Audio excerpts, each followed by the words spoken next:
It's already time to feel my nails.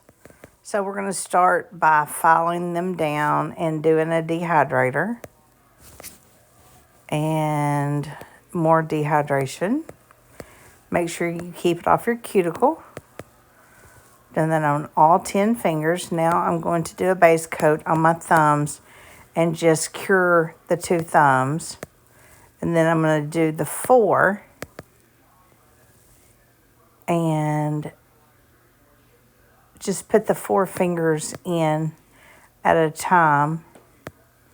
I'm on the right hand doing the base coat. Make sure you use just a thin brush with fingernail polish remover to remove the excess base coat, top coat gel.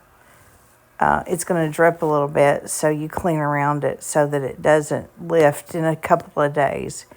And then cure what's there. Do the 4. Do 4, 4, and 2. Do your thumbs together.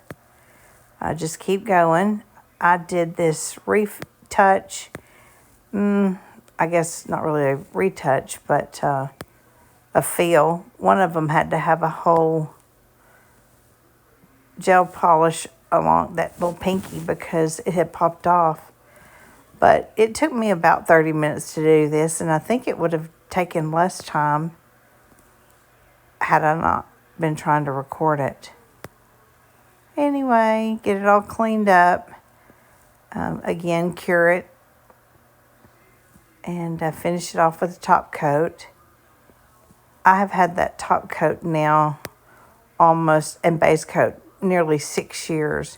And keep in mind, I don't do it all the time by myself, but I've done it a lot. Clean up.